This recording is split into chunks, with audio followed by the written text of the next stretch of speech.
Di tengah ramainya perdebatan publik soal biaya jumbo kereta cepat Jakarta-Bandung atau KCIC, pernyataan terbaru datang langsung dari Luhut Binsar Panjaitan.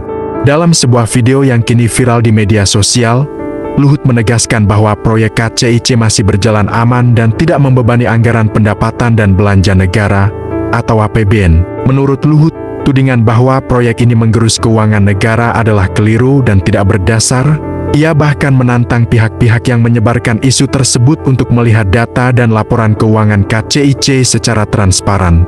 Tapi benarkah proyek raksasa ini benar-benar aman dari beban APBN? Ataukah ada hal lain yang belum banyak diketahui publik? Yuk, kita bahas lebih dalam di video kali ini. US itu masalahnya apa sih? US itu kan 3 restructuring aja. Siapa yang minta APBN?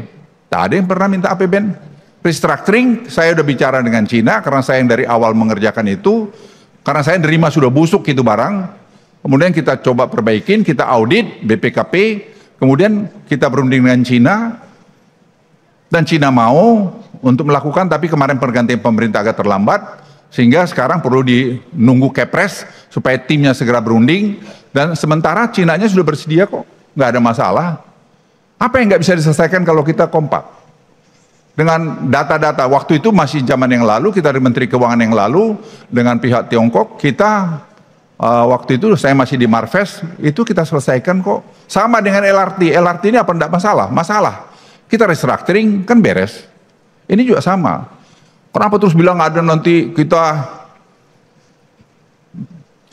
WUS akan diganti dengan South China Sea gitu. Apa lagi ini? Kadang-kadang saya nggak ngerti bicara. Jadi kalau kita, saran saya, kalau kita nggak ngerti datanya, nggak usah komentar dulu. Nanti cari datanya baru berkomentar.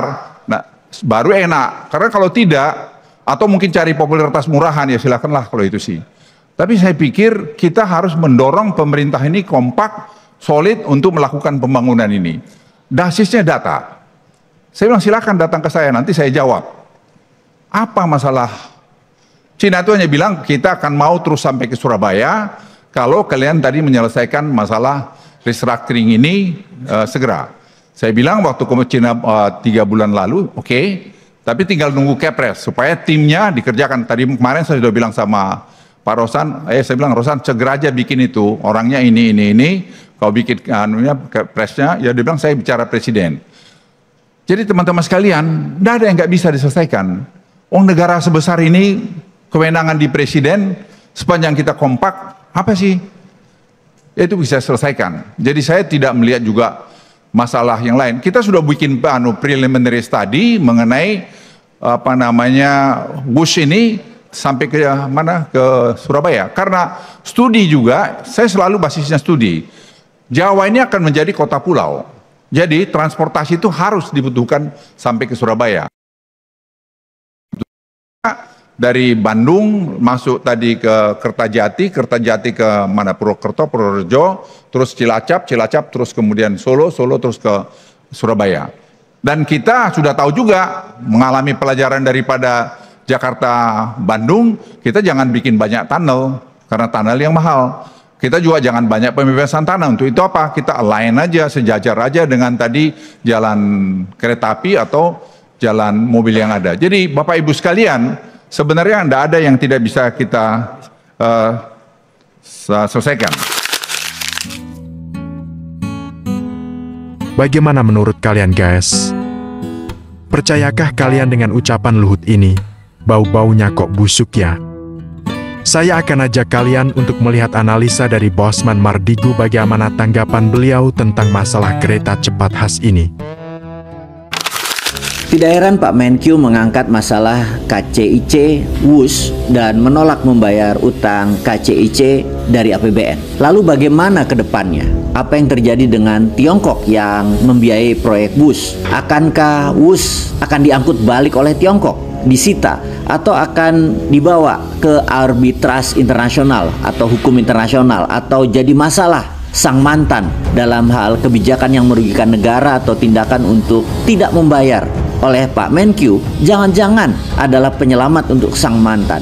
Bukan sebagai korupsi jatuhnya nanti, tetapi hanya kesalahan manajemen bisnis biasa. Jadi bangkrut bisnis biasa. Jadi hanya masuk pilot dagang biasa. Untuk itu kita bahas lebih dalam. Pertama tentunya kita bertanya pada dua orang pengendali negara ini kemarin yang menghalalkan segala cara walaupun salah dan merugikan masyarakat. Namun kalau sudah ada maunya akan terutama untuk membuat flexing, maka mereka nggak peduli. Begini cara kerja mereka berdua. Tiongkok kan perlu proyek untuk terus membuat ekonomi Tiongkok berputar. Salah satunya adalah harus membuat proyek di Indonesia, yang mana mereka memperlakukan Indonesia itu bukan sebagai negara mitra, tetapi sebagai provinsi. Untuk itu, semuanya pejabat harus ikut maunya Tiongkok, dan Tiongkok harus aman.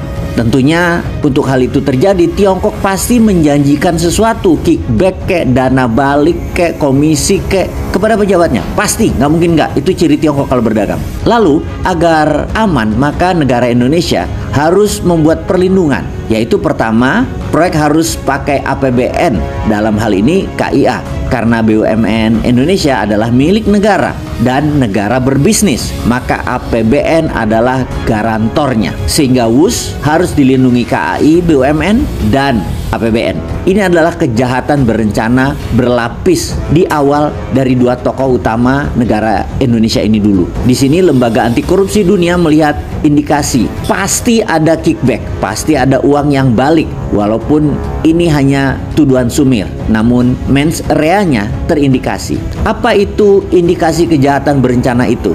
Ya, kedua tokoh itu, Jokowi dan LBP, harus bertanggung jawab dan menjelaskan kenapa anggaran KCIC bisa lebih mahal 3 kali lipat dari anggaran pembangunan kereta cepat di Tiongkok yang hanya 17 juta dolar per kilometer dibanding 52 juta dolar per kilometer pembangunan KCIC. Seluruh dunia kan tahu bahwa jarak Beijing Shanghai itu berjarak 1.300 km dibangun kereta cepat.